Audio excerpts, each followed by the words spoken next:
Welcome to The Riff, where writer and investor Byrne Hobart and I discuss the major inflection points caused by technological change. Our weekly conversation covers the obvious and not so obvious ways in which markets and businesses will adapt as a result. Let's jump right in. Hey, how are you? Hey, Byrne, I'm doing great. How about you? I am good. Shall we get into it? Yeah, let's do it. Awesome.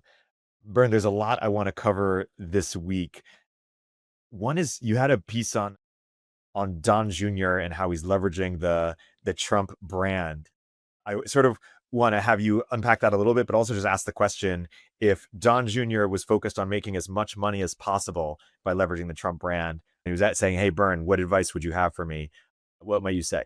Yeah, I'm not sure I would tell him to do that much differently at this point. I guess, there are ways to get a little bit more of the upside, and certainly there is stuff that could be done but may already be being done in terms of trading crypto in particular ahead of different announcements. But he's there is this long and kind of sordid political history of major politicians, less known relatives getting into various business dealings. It's like it is one of the sort of kind of comic relief side stories in any presidency that there is some nephew, cousin, half brother, whatever, who is constantly saying that they're very close to the president, and that of course he can't ever be directly involved in this, but he's really on our side. And that I'd heard this theory about Hunter Biden too, which I thought actually had some explanatory power. That yeah, all the emails are real, and Hunter really did tell people it's 10% for the big guy and so on, but he just made sure to not actually tell the actual president any of the things he was doing, trading on the name.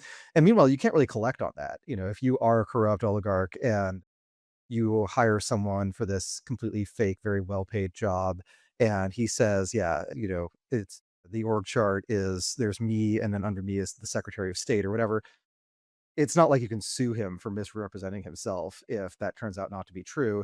So it is kind of a good grift to run. And I think in the Don Jr. case, he is, at least among Republicans, a celebrity in his own right, and does operate in that capacity. Like, he gives speeches and things. He has his own media presence. So he is also part of that orbit.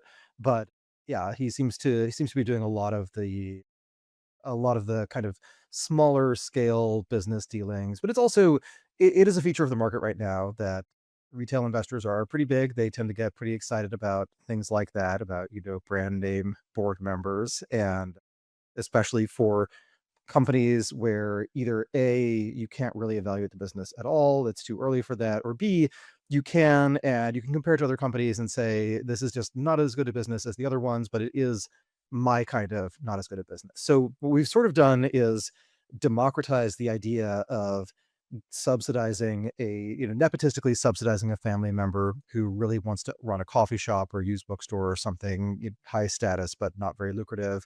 It used to be that you had to be wealthy enough to actually do that, to actually fully subsidize that business.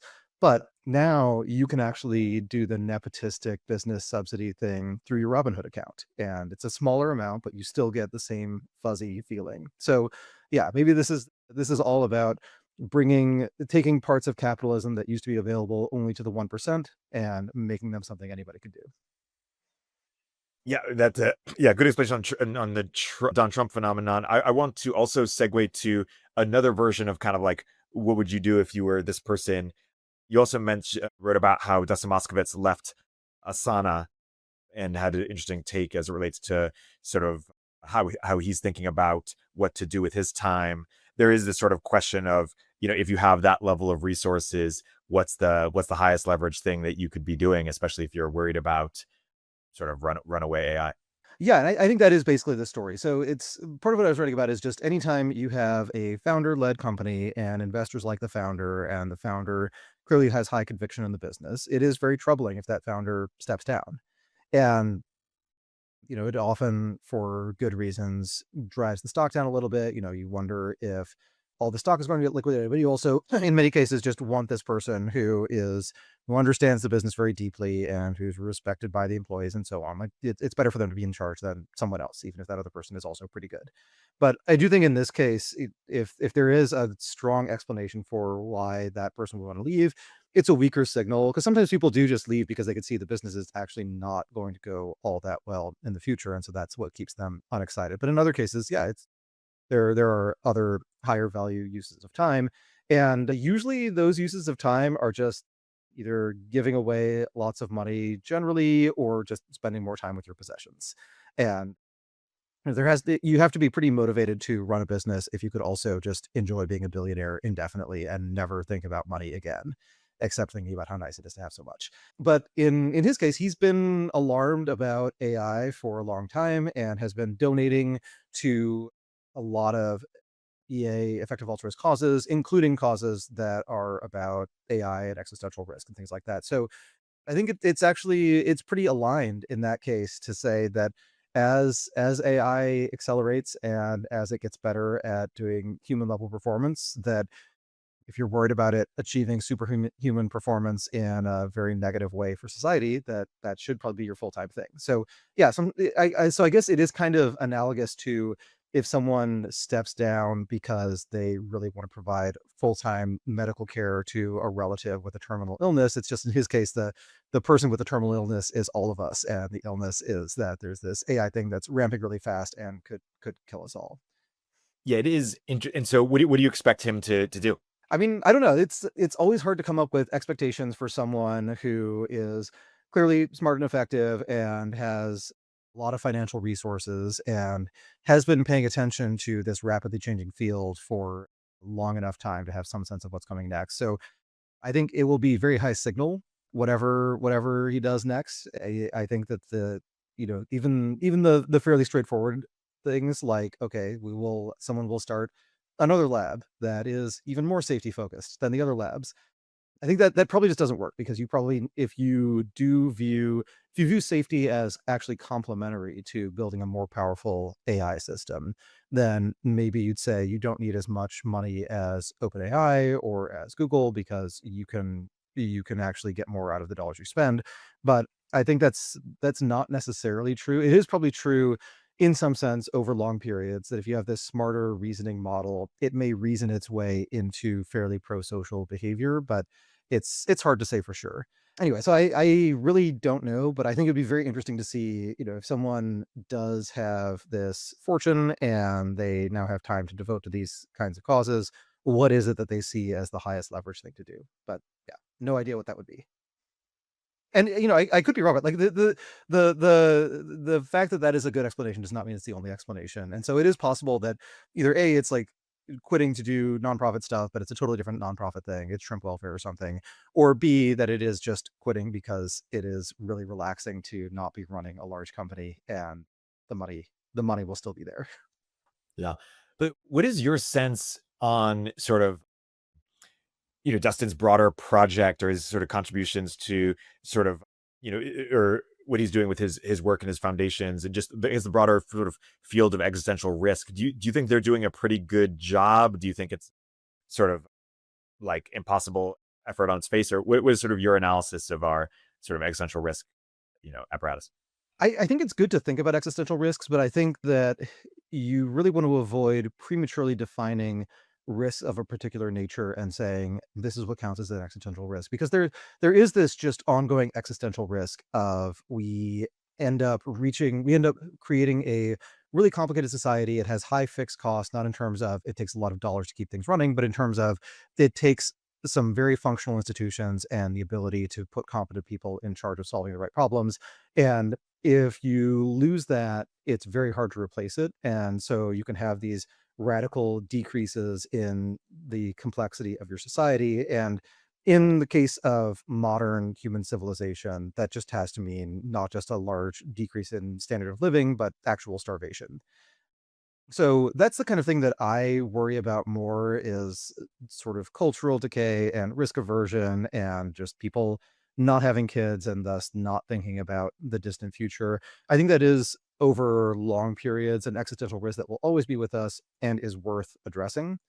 And then there are other more near-term existential risks, whether it is the Genghis Khan or nuclear war or synthetic bioweapons or rogue superintelligence. Like these are all things that could actually wipe out humanity or functionally wipe us out. But they're always in that mix, and it does feel like the risk of you could sort of think of like a hot apocalypse and cold apocalypse, where hot apocalypse is nukes start flying and by the time they stop, civilization is over. And then cold apocalypse is things are just a little bit less functional over time, and people are a little bit less willing, a little bit lower trust, and a little bit less willing to invest in long-term projects and take big risks. And smart people do things, they opt out of making challenging high stakes decisions in favor of other stuff that they can use their intelligence to do, and the whole thing just gradually falls apart. But it would I suspect it would fall apart in a pretty invisible way. Like if you read about people who are in late stage empires, they don't usually feel like they're at the end of the empire. In fact, it seems more common for people to have this really paranoid feeling that this could collapse at any moment, for them to feel like that on the way up. So someone like Bill Gates, apparently like throughout the 80s, where it was, throughout the 70s, where it definitely made sense, and then continuing to the 80s, but then into the 90s, where it was really hard to justify. Gates would always talk about how Microsoft is just a couple bad releases from being a completely irrelevant company that no longer exists. And I'm sure a lot of people who had those conversations with him in the 90s were thinking to themselves, Bill, no one has ever made as much money as you have at your age, and you're a monopoly in this incredibly valuable product category, and all of the smart people, you are very close to the top of the list of every smart person's ideal place to work. Like, how could you possibly think that there's some risk of all this going wrong? And I think his answer would be, yeah, you could have said that about a lot of other people who, if I name them, you won't actually recognize the names, because it is true that a couple mistakes are enough to kill a company. And then it feels like in the mid 2000s, when Microsoft was kind of in this lull where, yes, they were actually growing, like revenue was actually pretty good, margins were going up, but people were just less scared of them. Like this was something Paul Graham wrote about, was that he no longer really had to warn startups to think about what Microsoft could do to kill them. They had to warn them about Google, but Microsoft was just not a threat to startups. Like in that period, it does feel like people weren't especially worried that Microsoft would die. They sort of felt like it was impregnable, but was just not really going anywhere. And that is, again, a more meaningful risk. Part of what got Microsoft out of that was a series of pretty bold bets, some of which were done under the Ballmer era, and then Satya was able to spearhead one of those, which did well enough that he's now in charge of the company. And he does seem to have the right kind of paranoia.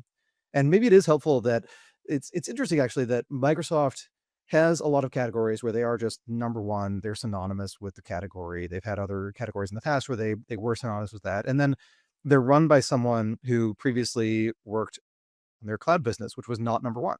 It was the company that was the business that was trying to catch up to AWS. It actually did a really impressive job. But that is, at a company where they are number one at a bunch of different fields, you actually do have to kind of go out of your way to pick someone who is not from a business that was the best in its category. But maybe that's what you actually need, is for them to always think of themselves as underdogs who are not necessarily everyone's first choice and who need to be pretty scrappy to survive. Yeah, that's well articulated. Speaking of sort of high leverage people who are thinking about existential risk, I want to segue to Elon, because you both covered that.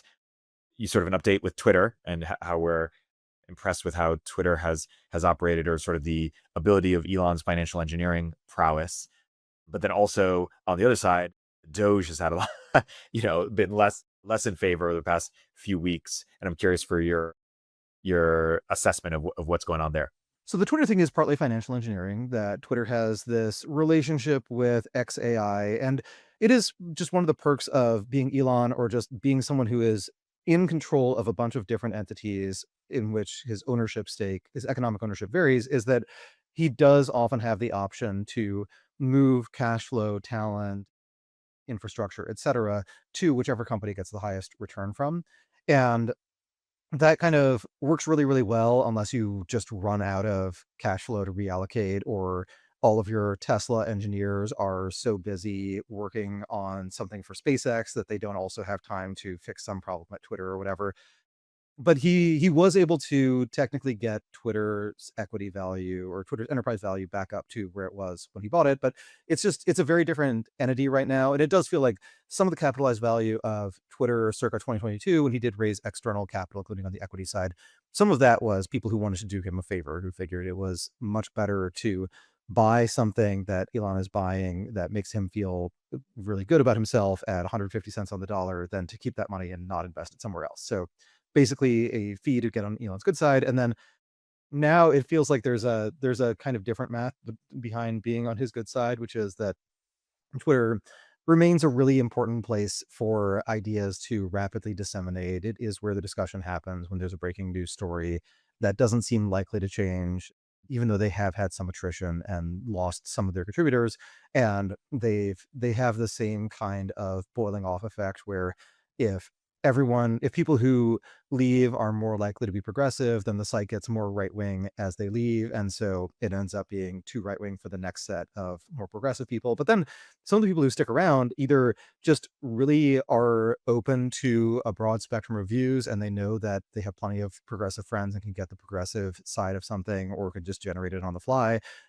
And so they want to hear what the right wingers are saying. And then the other piece is just people who like scrapping and who absolutely want to go to a site that is now more conservative because they get to have arguments with people and dunk on them all day. And that's quite fun some of the time. So I think Twitter, it is not quite the town square, but you also can't really run the town square if your town spans multiple countries with different legal jurisdictions, and the owner of this town square, has business interests, including interests in different countries that have very different views from the US. So yeah, you just can't have the town square if the town square is owned by someone who does a lot of business in China. There are just going to be limits to the things that he's able to say. And then if he's also part of the Trump administration, there are further limits to what kinds of discourse he wants to happen.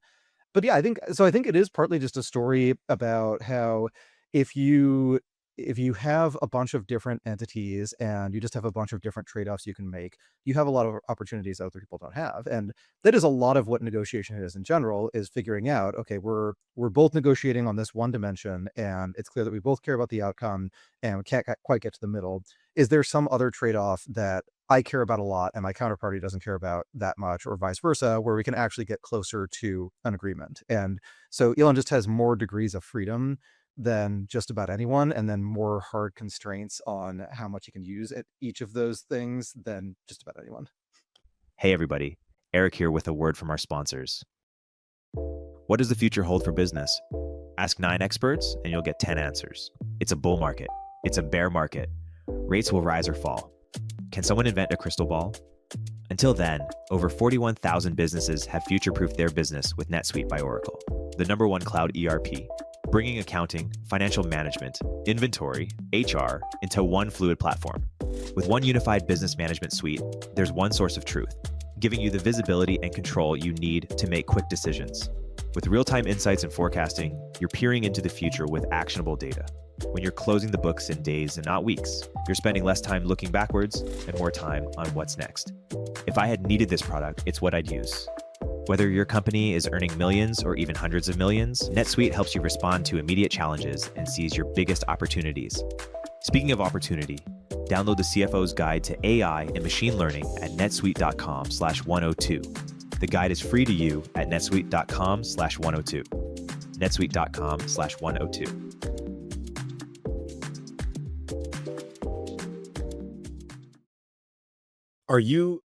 What is your outlook on Doge going forward and its perceived, its ability?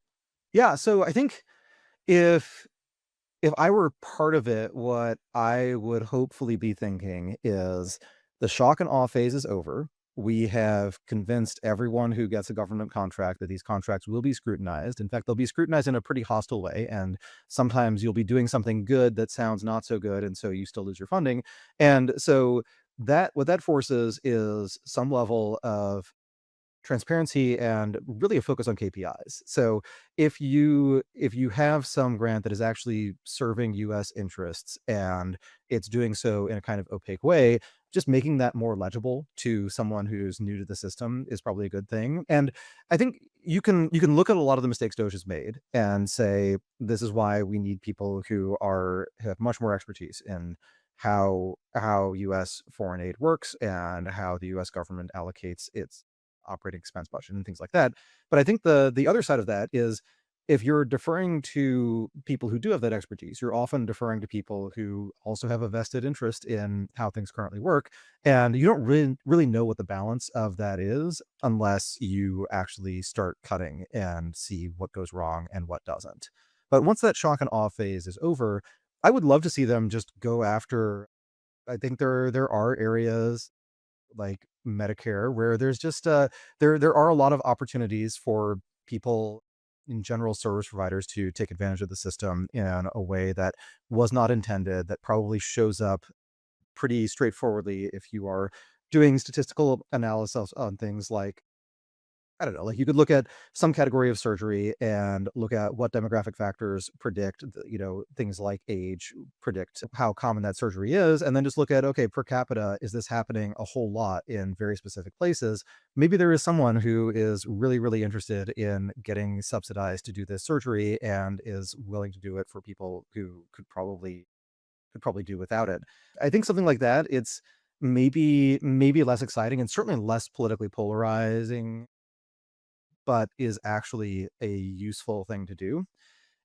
The problem with that, though, is if they had tried to do that early on, there would just be a long period where Doge is announced and then nothing happens. And then when they do have an impact, it's these tiny incremental changes that no one really cares about. And so Doge just becomes this minor sideshow. And maybe in the next State of the Union, Trump gets to say, here's so many billions of dollars this organization has saved, and everyone would just be asking, in that hypothetical, everyone would be asking, what's Doge? Whereas if in the next State of the Union he quotes a number, it's an accurate number, it's a few billion less than if Doge had been really rigorous from the very beginning. At least in this case, everyone knows what Doge is. Everyone involved with Doge gets to be proud. Like people know that they have actually achieved something.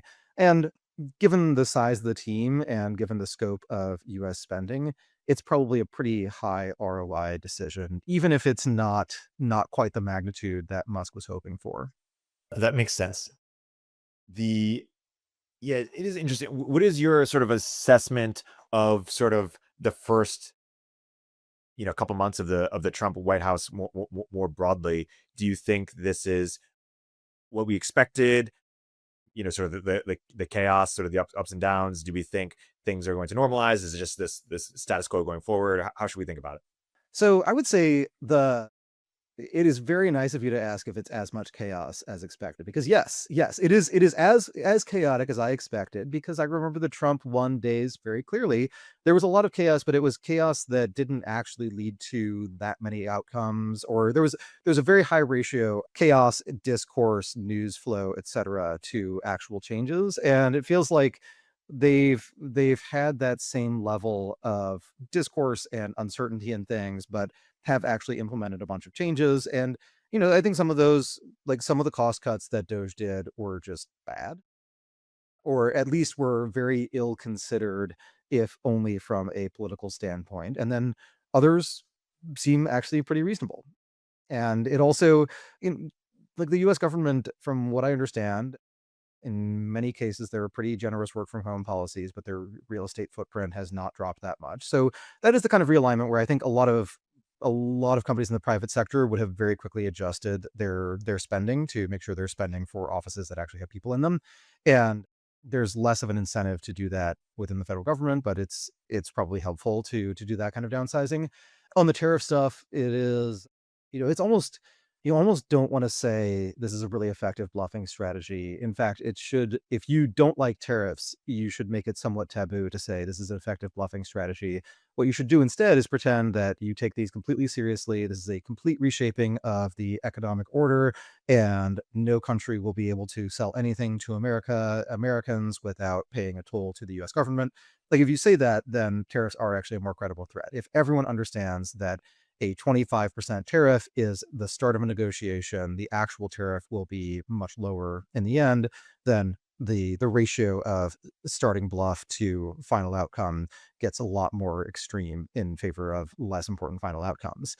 One thing that has been interesting is to see just how other countries are reacting in terms of doing their own defense spending. And then there's the story that came out, I think, over the weekend about how the UK has a digital service tax. They are considering preemptively removing that tax because the tax is basically a tariff.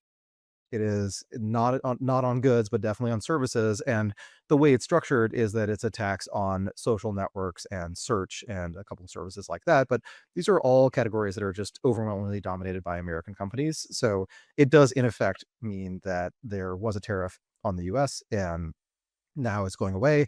And as I've pointed out a couple times, the tech companies are in a really interesting part of the crossfire, which I think they probably did not anticipate. I suspect that some people would have been a little bit less Trumpy had they thought that the tariff talk was serious than it actually is. Sorry, my dog just jumped off the bed.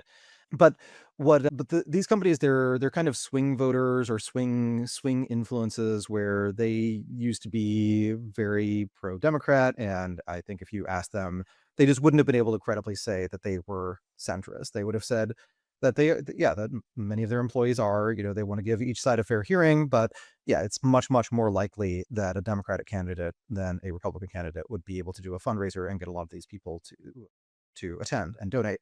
And now big tech is still probably tilts left, but there are plenty of people who are vocally right. And that means that if you are running trade policy in some country and the US is threatening that country with tariffs, one of the things you think about is who are some swing voters who we can really punish this politician through. And if everyone in tech who supported Trump associates Trump with lots of bad things that happen to American tech companies, then it's probably much harder for Vance to raise money from these people in 4 years. So yeah, it is a form of trade policy that is very heavily informed by US domestic political considerations, but that's just how the world works. But like it is, I think from a big tech perspective, if the UK decides to preemptively be nicer to big American tech companies, then that's actually enough of a tariff victory that they feel good about it. And I presume Trump feels really good about the idea that he didn't even have to directly threaten a tariff to get this. So maybe that does end up leading to an outcome where there are probably going to be slightly more barriers for trade, but it's still a recognizable economic order. And then another thing is that if the US is protecting global seaborne trade routes by shooting rockets at people who try to attack ships, that is economically equivalent to a lower tariff. It's eliminating deadweight loss instead of eliminating a tax, but it still does reduce the cost of trade. And part of the story of globalization, part of it was changing legal and economic infrastructure such that trade was more viable, but a lot of it was just that container ships are a really cheap way to move things arbitrarily long distances, and they tend to create much more complicated supply chains that are much more sprawling and very hard to unwind. So it is doing things like that is in some economic sense equivalent to making slightly better container ships or just slightly reducing tariffs. Yeah, that's a good articulation. One of the things that people have been thinking about, of course, is what's the future for the Democratic Party. And Ezra Klein and Derek Thompson just came out with a new book called Abundance, and you gave it a brief blurb in your long reads. Antonio Garcia Martinez joked on Twitter or on X that is this just helping Democrats, appreciate supply and demand a little bit? Is this just a basic, hey, markets aren't that bad? I just tried to phrase it in a non-right wing way, or kind of what's your assessment of sort of the ideas there and how it relates to the Democrat Party? No, I like it a lot. I think that abundance, it maybe has ended up, you could definitely tell a conservative story about abundance, but it's already kind of the conservative bet, which is basically on economics. The traditional conservative thing has been that if we aim for more economic efficiency in the econ sense, that we'll all be much better off, and that actually solves a lot of the problems that redistribution is supposed to solve. That basically, if you have a sufficiently rich society, it is very cheap to keep people out of abject poverty, and there are just a lot of job opportunities for people, so you don't have to have as many transfer payments to deal with that. And that is always one of those situational things, and there can definitely be times where, for a particular voter, it is just way better for them to have more transfer payments coming in rather than for GDP growth to be 0.5% higher next year. But over really long periods, the GDP growth thing is really all that matters, and you'd much rather live in a country like the US at pretty much any part of the economic stratum than a country that has perfect redistributive strategies, has had them for so long that GDP growth has undershot the world average for multiple generations. Like, that country, you'll be a lot closer to your neighbors in terms of standard of living, but none of you will have a great standard of living. And if you live in a more globalized world where people can stream videos of shows that are set in the United States, and they can talk to Americans about what their day-to-day life is like, and they can buy a plane ticket, and they can potentially get a visa of some kind, then you'll in those more egalitarian countries, they will tend to bleed off talent, and that talent will go to higher variance places. So yeah, it's in the long run, you do need some level of growth, and you need some growth focused policies just for your country to stay competitive. And then there's another debate in that over how you handle people who are mostly experiencing the downsides of that kind of growth.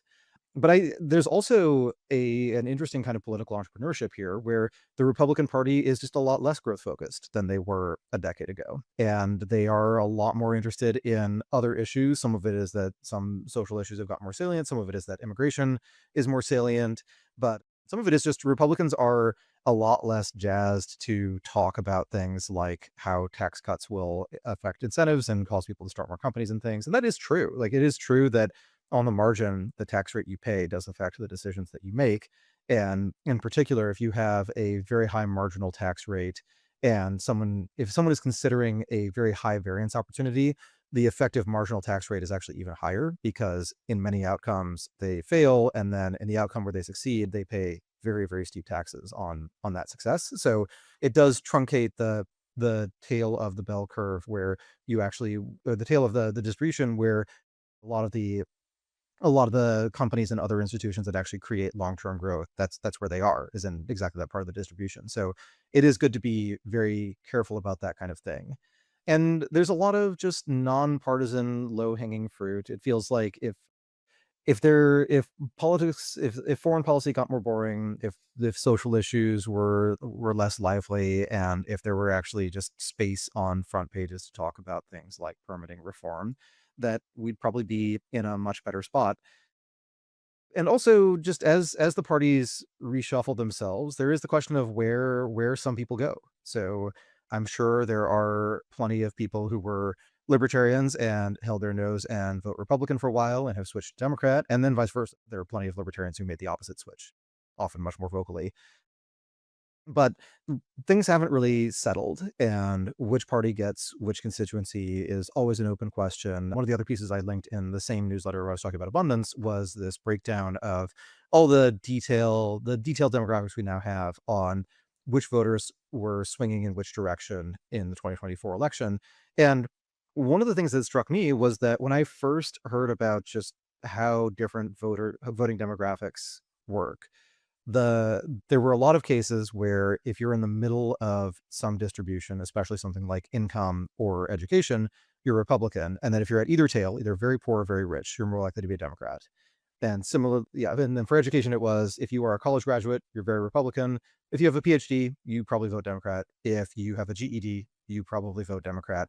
And now neither of those are really true. That the Republican Party does skew more towards lower educated voters, and the Democrats and they also skew more towards lower income voters. So it is just a different coalition than it was when Mitt Romney was running. And so there are a lot of people who they registered when there was one set of assumptions about not just what do Republicans believe, but who is a typical Republican. And now they feel a little bit more isolated. But when you think about something like that, it is also important to realize that we're not talking about something where 80% of the people who earn more than 200K a year vote Democrat, and 80% of the people earning less than 30K a year vote Republican, or whatever the ranges would be. Like there are still there's still a lot of political diversity within those cohorts, and so plenty of people, they may not, plenty of high income people or well educated people, they may not know it, but they do have Republican friends.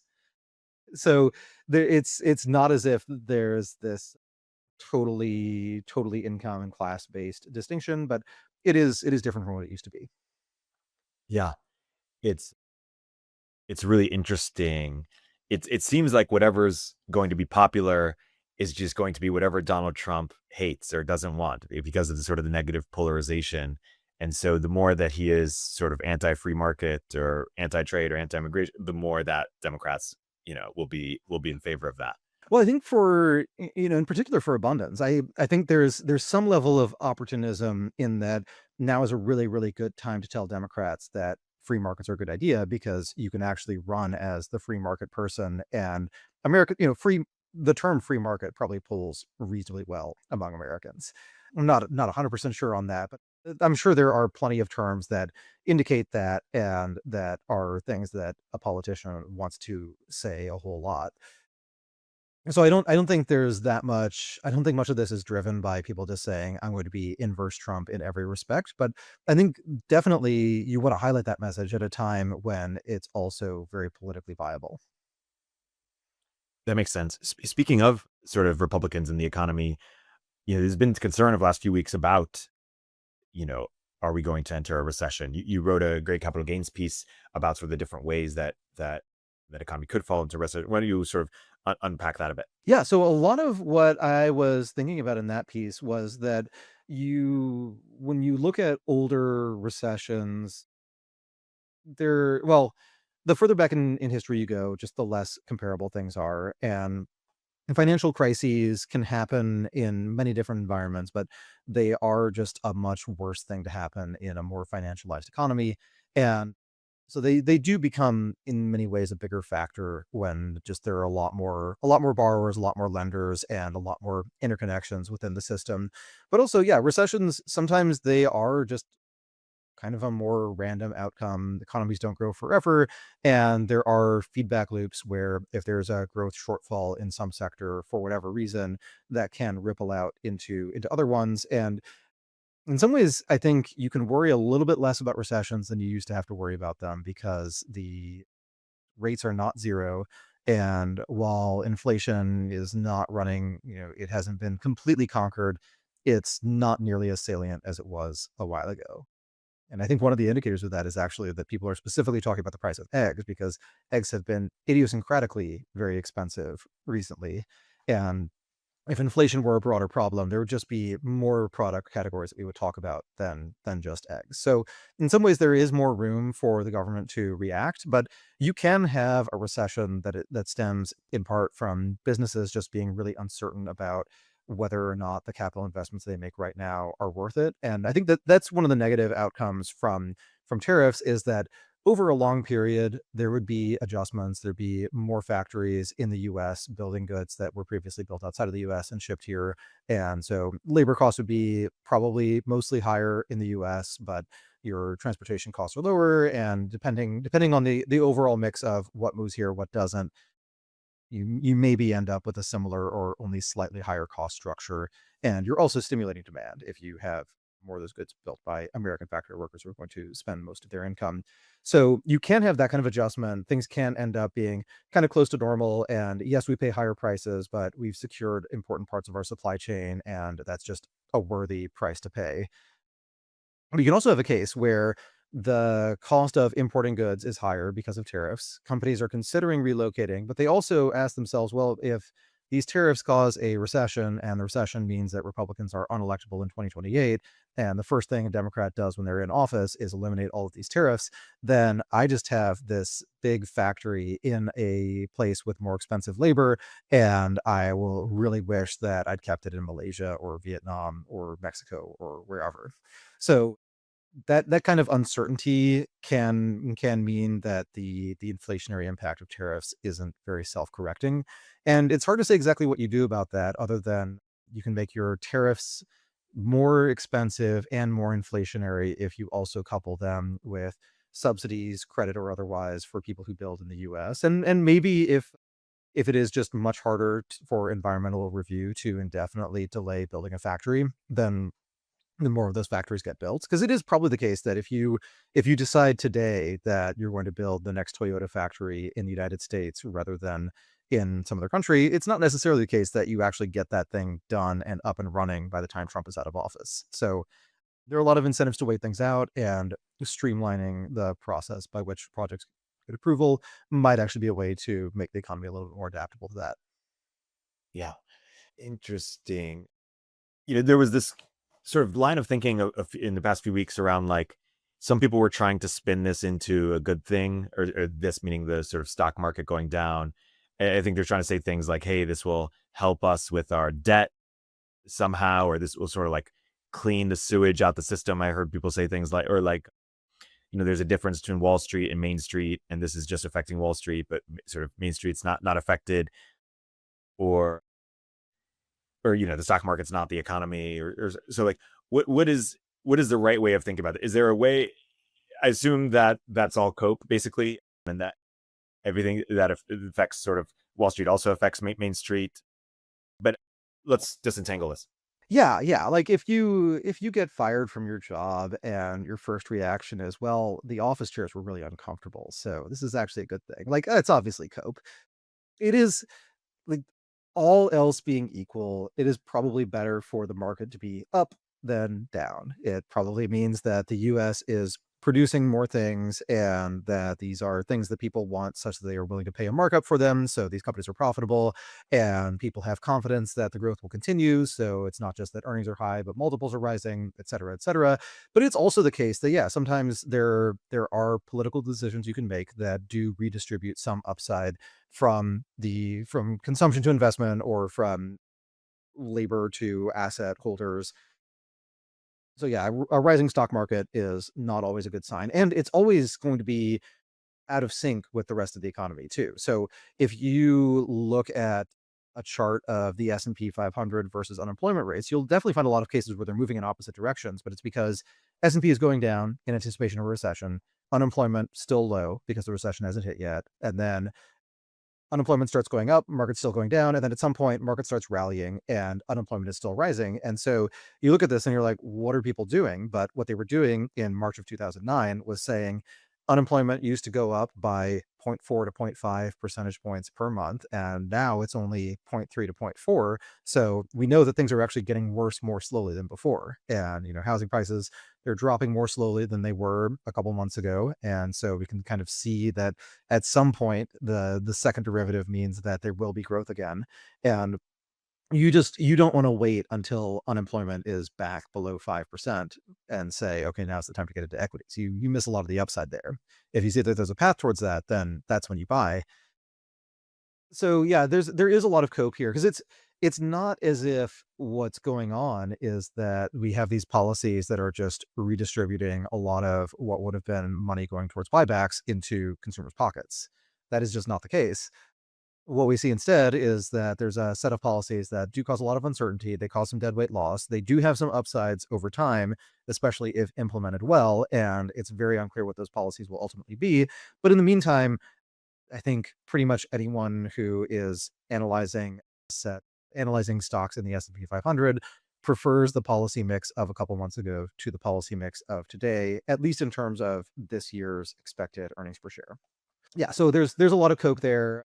Yeah, you really don't want to hear people in a policy making capacity working for the US government saying, well, the upside is we'll be able to refinance our debt really cheaply, because the the lower, rates go to zero when there's a depression. So yes, it's true that you can refinance your debt really cheaply, but it's also true that it's not as if that's going to be the main thing people are talking about. Like the headlines in September of 2008 were not treasury, interest as a percentage of total federal spending likely to drop over the next several years. That's not what people were really fixated on. In fact, when that happens, what the government does, which is a reasonable thing to do in a variety, but not every economic model. And it's the one that I relatively subscribe to. The reasonable thing to do is, okay, money is free. We can borrow a lot of it. Let's borrow a lot of it and let's spend it very quickly. We're basically taking, if you think of the marginal treasury bond buyer as someone who is saving rather than spending, you want to take the money that they put into treasuries and turn that into spending rather than saving. So you're recycling that money towards people who are lower income, have a higher marginal propensity to spend. And all of this stuff, it does just, the redistribution just happens as a matter of policy, and it is kind of a social norm that we don't want a strictly, no one wants a strictly fair set of outcomes for every situation. But it is also true that if we're thinking about those issues of redistribution versus growth and the trade-off between the two, it's just a whole lot better to be thinking about those at a time when the economy is going reasonably well and it could be going a little bit better, versus at a time where you just don't know which critical institution will fail next, and you don't know which major industry in the US is going to be going through the bankruptcy courts.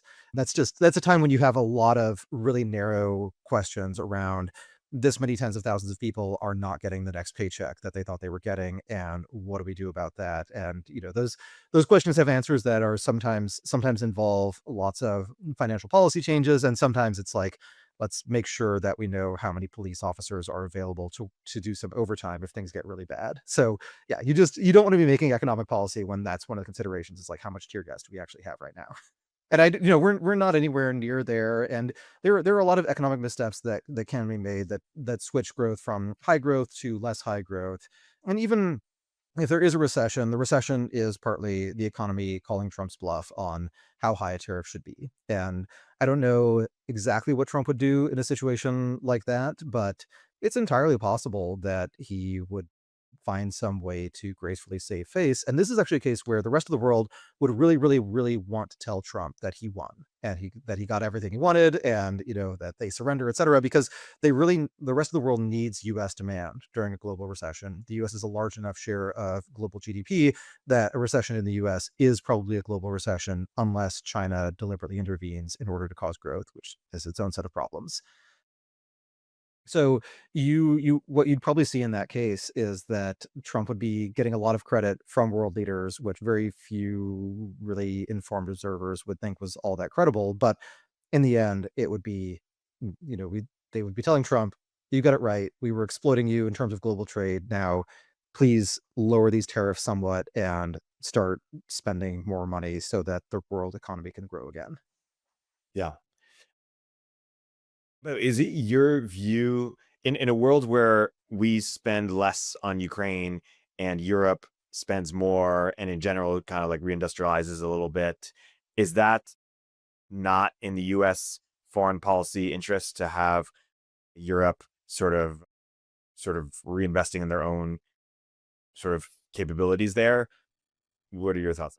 An empire is an asset, it's also a liability, and sometimes the balance between those two can slightly shift such that you suddenly want to be way less of an empire. And I think the US view for a while was, there is no other country that can credibly defend the free world, and so the US has to do it, and there are advantages to ultimately calling the shots on all matters military in the US sphere of influence.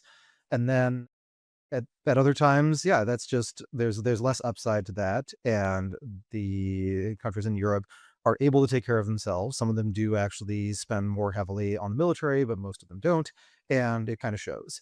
And so I think it is probably, it does weaken the US in the sense that the US can really throw its weight around more if it is the only way that military force can be deployed in a meaningful scale outside of just defending those countries, and even then it's kind of iffy. But maybe that's just not really worth it. And I also think it's just kind of weird for there to be a handful of real countries and then a lot of countries that are on this weird continuum where I'm just not entirely clear if 100 years from now, when historians are drawing world maps of what the world looks like and what the borders were in, say, the 1990s, do they actually, I would assume that the right thing to do is you color the US one color, and then you use a slightly different shade of that color to color in most of Western Europe and Japan and Australia and a few other places, because they don't really have the scale to make a lot of independent foreign policy decisions. Like, a lot of their foreign policy is implicitly through the US and within the bounds that the US sets.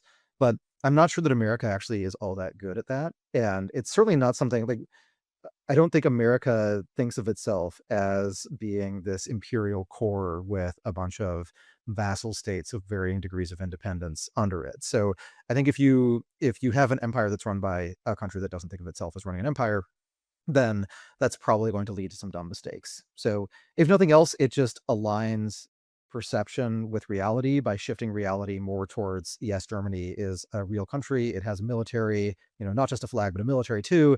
And in the event that Germany's interests are best served through the use of force, their first decision, they will call the US president to tell him what they're going to do, and not call the US president and ask him what he's going to do. Yeah. And okay, so that's Europe. And by the way, you probably saw the JD Vance group chats that just leaked. It was very funny where they basically let the editor of The Atlantic in by mistake. It was pretty wild. Yeah, and he's saying how he hates you.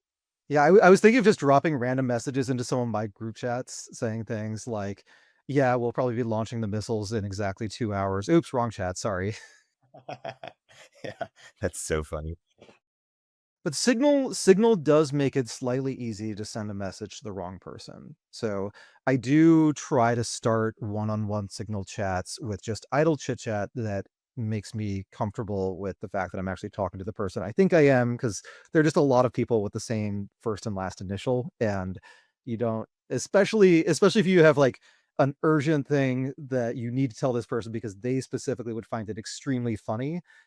That is often the case where you really want to make sure you have the right person first. Yeah, it is. That's like every a journalist's dream. You just get accidentally added to the most powerful group chat in the world. It's hilarious. We just spoke about Europe. How about China, and particularly as it relates to AI policy? The Sam Altman interview with Ben Thompson, Stratechery, he kind of hinted that OpenAI might be doing a bit more open sourcing. We're going back to its roots in some ways. And so maybe, seeing that because China was able to sort of, create DeepSeek, it seems like there's less of a desire to not be open source at the moment. I'm curious what you think about that debate, or also just the export controls, or what's your view basically on sort of the merits and trade-offs of China AI policy options. Yeah, so I think if you hold the models constant, the questions are the advantages you could have are: one, distribution; two, you have access to the best hardware; and three, you're applying these models to data that you can actually use to make decisions you really care about. And China is obviously pretty far behind on the hardware question. They do seem to be not necessarily catching up, but getting closer, and I think that is an important thing to watch. It's been historically quite a struggle for China to turn dollars of semiconductor industry subsidies into working chips that are close to what TSMC can do, but they've been getting closer on that front. And then there are still apparently many ways for them to get access to some Western hardware, so they're still able to do some of that. But then on the distribution side, there was a story, I think, in Rest of World recently about how many different Chinese companies and government entities are trying to use DeepSeek's models everywhere they can. And I found that, just because it is one of the obstacles to AI having a big economic impact, is that people need to actually decide to use it, and they need to rethink a lot of different workflows based on the fact that they have these tools. Like, there are just a lot of things where if you thought about doing something and you thought to yourself, well, this might be worth doing, I would have to read, comprehensively analyze 10,000 pages of PDFs in order to decide if it was actually worth taking the next step. And that upfront cost is so high that I'm just not going to bother. Well, analyzing large amounts of unstructured text and pulling out specific insights is something LLMs are quite good at. So it does expand the scope of things you can do, but if you're not thinking about it from that perspective, then you may not adopt it, because the things it can do are things you weren't going to do, and you don't realize that you weren't going to do them because you didn't have the technical capabilities that you now have available.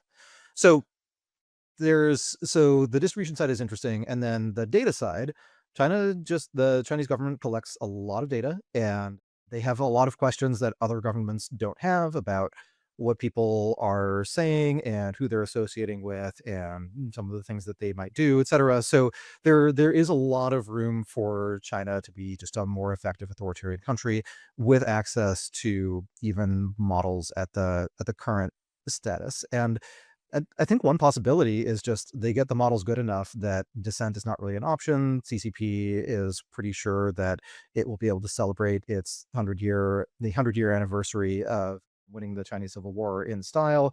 And at that point, it becomes less urgent for them to compete. So that is one possibility. And beyond that, it does seem like there's this brief window where the last generation or two of hardware is still good enough, and if you are constrained on that, and you also have just a really cracked team of people who love doing low level optimizations, that you can make up for some of that lack of hardware access. But then the problem that you run into after that is, okay, you've identified this set of low-level optimizations. You can get X% more out of a given chip. You've probably given a lot of your American peers some ideas for what to do with their much larger supply of now much faster chips. So I don't, I could see, like, if in general, if you open source models, hardware access becomes a more important competitive factor, because that's the difference. If everyone's running the same model, it's just who's running it faster and who needs fewer watts.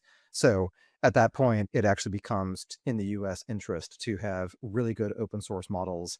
And if you do build models that are open source, or really it's open weight models that are trained on a corpus that does tend to serve US interests, and that will censor the things that you want censored, basically, and not censor the things that you'd actually rather the average Chinese netizen have a little bit more familiarity with, then maybe that actual open source arc is a good thing. And it's certainly something where it gives Sam Altman some political cover if he can say that there's a model that is better than anything DeepSeek has, and yes, it knows who Tank Guy is, and yes, it knows which beloved children's character Xi Jinping has an uncanny resemblance to. So this model will be running on every smartphone. Smartphones tend to move across borders pretty frequently, and therefore this is actually US soft power being projected into China. And then that thesis actually runs into the problem of, okay, if China just wants to get models, widely deployed models that are good enough for keeping an authoritarian state in power, well, if there are better models out there, does that mean that the state is actually getting weaker unless it continues to try to keep up and continue to advance the state of the art? And that, again, very interesting open question, and it will be fascinating to see what beliefs are implied by things China does in the AI policy realm in the coming years.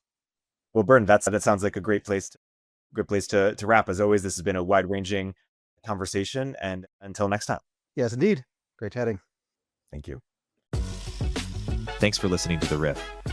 Please go follow and subscribe, give us 5 stars, and check out Byrne's excellent newsletter, The Diff, if you haven't already.